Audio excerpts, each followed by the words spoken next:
so this is what we did last go around. Cut out this rusty relic here of a torque box out of the old rusty convertible in preparation to install our new one. And of course, we got a couple other things we're going to put it back in place here. We got no toe boarding. You see a big old opening here. So that's what we're getting today, getting these things test fitted and welded in. Well, last go around, you saw what we did. Got the thing all cut apart. I left the door open, so now I got a dead battery. That's a different story for a different day.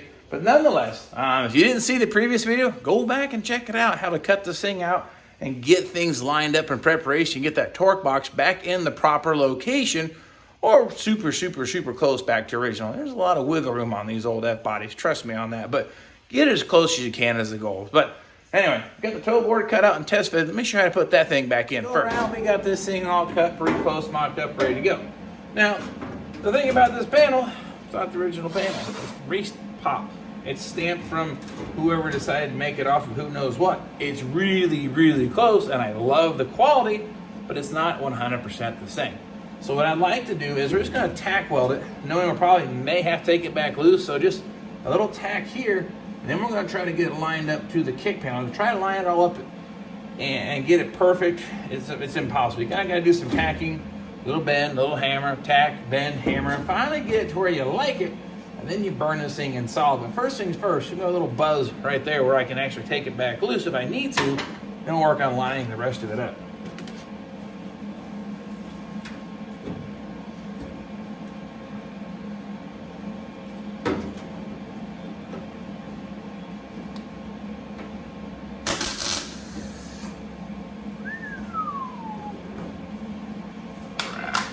All right. Now we can check our measurements and check our gap. It's actually looking pretty good.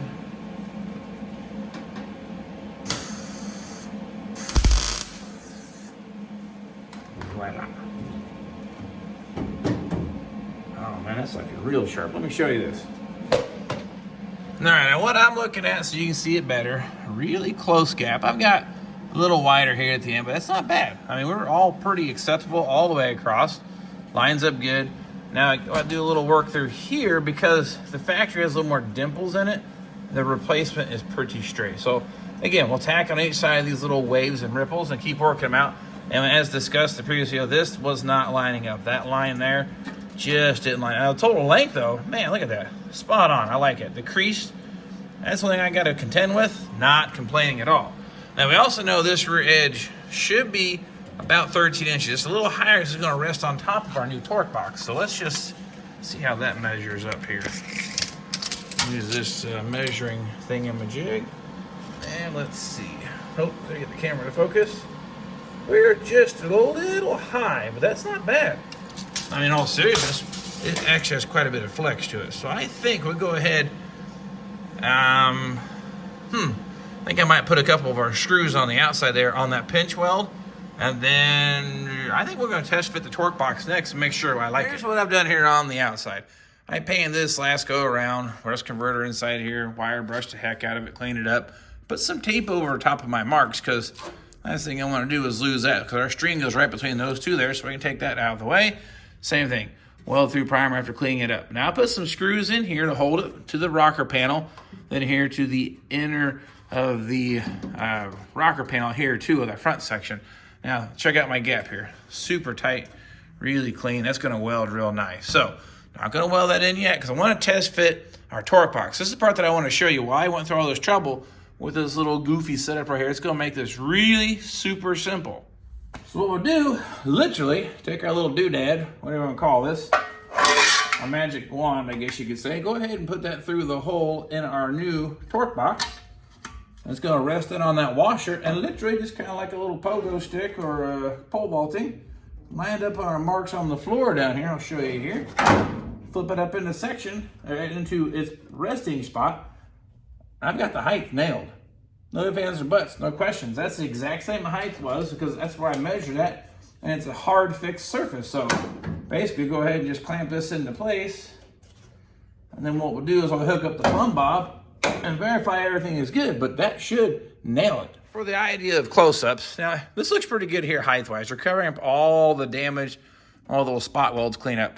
Again, our washer's up tight against this, so I know I'm the exact height from here to the floor, because there's my little circle I put that in. I literally just put that in, flipped it into place, and I clamped it. Now I'm gonna go ahead and drop my plumb bob, make sure it's still lined up center here, let it go down to the floor, make sure we're still sitting nice and center on our X right here, then we'll check, make sure nothing has changed. But I'm gonna say we're gonna be just fine. Now again, like I said, this is pretty low tech, but I assure you that it will work and work fine. Get the slack there, right? I use this big old magnet to stick that string to the firewall. I think I forgot to mention that before. That's what I used when I'm doing the center line, because later on we're going to do the center line of the car just the same. Because that becomes a very important measurement since we don't have a frame table. So we're going to use that to verify everything is where it needs to be. So that looks pretty good. I'm plumb this way. I just need to check my measurements between the string and my all thread. And as long as that's still good, I can go ahead and put some screws in this and check my height of back here of the back of that torque box. Make sure it's at 13 inches. And if it is, screw it and then test fit it. And then what we'll have to do is pull this back off to finish welding in the toe board, and then this can go in permanently. All right, super low tech, how to install. Our line is right between my little silver marks I made before taking it apart. We are nice and plumb, center line with my all thread. My gap is equal. Of course, it's hard to tell on the camera, but I assure you my gap is still the same between top to bottom, so that's good. And then my plumb bob is swinging back and forth. We're maybe forward. Let me pull this up into place. Maybe a 1/16 of an inch.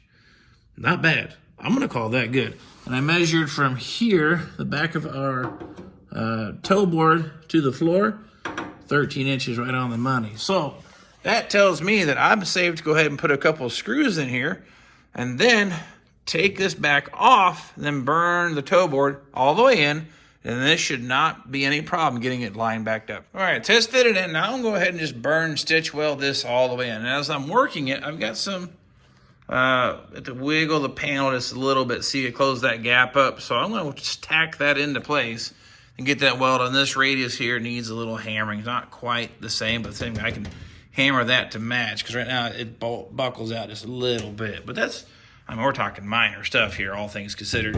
And so anyway, just kind of work that all the way back and tack that all the way in place. So I'm gonna work on getting this all stitch welded. And then we'll do some plug welds or down through here. And I've got those 3 there that I can do. And I'll do like 4 or 5 up through like the factory. And I'll probably just weld that in solid. So I'll work on doing that here. Then we'll get that put back into place there, our torque box. And through the power of camera magic, ta-da, it's all welded in. Clean up the welds pretty good, lined up nice. A little bit of a step there, but I think I can tolerate that. Didn't get carried away buffing the welds behind where that panel goes, but you get the idea. All cleaned up, welded into place. Went ahead and did my spot welds down the seam here. I can probably see them from the inside here better. Or plug welds. Same thing, plug welds, 3 of those right there. This panel's in nice and solid. The other thing I have ready, just in case, is a floor jack. Let's say this is being a little bit stubborn. You can use a floor jack to kind of hold it or persuade it into place. This one's hanging out just a little above 13 inches, which is fine because that's supposed to be at 13 inches, about 20 gauge or a little heavier, maybe 18 gauge steel. So that's pretty heavy stuff. So I gotta have some room to get that in. So next thing, put a little bit of weld through primer, put a little primer on top of my bare metal here, which is gonna be tucked in behind that torque box. Then we'll go ahead and lift that thing up into place. Here we go, one last time here. Final installation of our torque box. 7/16 quarter drive socket. Put in the hole, line up our washer. It's going to set the height of this thing here. Why don't you put that right there? But you get the idea. Stack this all in. Now we flip this thing up into place. Line up our mark on the floor, a little circle. I'll get you zoomed in here in just a second. And then we know, oops, I need to move that a little bit. This should be right where it needs to be. And I put some screws in it earlier, so you know what we can do? Go ahead and one of those right back in. Now you look here on the floor, lined up with our little circle.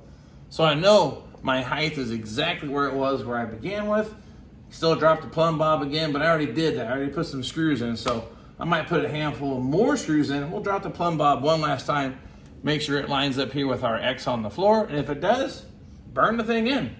All right, check this out. It's getting ready to drop the screws all down through here. This here has alignments, those lines, you put those screws in here and here. We're gonna plug weld that to the torque box, but do yourself a favor, get you a nice marker. work best. But you get underneath, you'll see the supports, or these little finger things basically, right? Well, once you put the floor pan in, you lose reference where they're at. So do yourself a favor and draw a line now while you can actually see them, clear over here than over the bump, the center line. That when you go to weld this together, you know where to plug weld all 3 pieces together on your first attempt. So like I said, just mark all of them, and you'll have that reference. So do that before you put the floor pan in. All the screwing is in place now. A couple screws here, a couple through here. Drop them all in through here. That tags all the layers, including the torque box, on all of those there. So that's gonna be working out fine. Put a couple screws in here. That way it's tied into our torque box also. Now our floor pan is nice and solid. I got a place now to put our floor pan onto. And then last but not least, before we get too carried away here, we double check our measurements. Again, remember when I started this whole thing? 13 inches. We're on the floor, not moving the tape measure. Look at that, right on 13 inches. I can't complain about that. So I know that's gonna work fine. And the other thing I did mark up here, I don't think I put it in the part of the video before, but see that mark? It says 21. So our transmission tunnel should be 21 inches at that mark. Get that up, yeah. And, okay, we're just below 21 inch by a 16th. I think we can work with that just fine. So now, take all these screws out and plug weld all that into place on the inside and the outside. And then our torque box is there. You have it. That's just installing a torque box, how to get it the right height, right location to the body. Now, it's a little low tech-ish, but you get the idea. It's just using geometry, parallel lines, and then using basically fail-safe methods. You put that nut right into place, you can't really mess that up, really, for the most part. Like I said, next thing is to do a bunch of plug welding. I don't think I need to show you that. You've seen me do that 11 billion times. And check out the door behind me. That's why the battery keeps dying. These doors just won't stay shut. But anyway, I'm gonna work on getting this all welded in. Next go around, we're gonna work on getting the main floor pan prepped and installed. But I still got the rear section back there yet to remove out of the car. But that should go pretty easy because I've already busted it loose most of the way all the way back because I had to do the rocker panel. So I basically got to do that seam right there below the seat back. And then after that, rip that out. We'll drop the floor pan into place, show you how to adjust the height on those, similar to the torque box. Use some all thread and a washer. It's super low tech, but works so great. So I'll show you that process as we get to that. So you don't want to miss that. Please subscribe, share with your friends. Channel's looking really healthy right now. So maybe the YouTube guys are smiling on the old Vinyl Village garage. So, and of course, it doesn't happen without you watching. I can't thank you enough for doing that and sharing, liking, subscribing, all the above. So you know the routine. You guys aren't new to this world. So anyway, nonetheless, get the camera rolling, get the floor pan going next time around, and hope to see you all then. There's a time in everybody's life they have to prove their will is strong.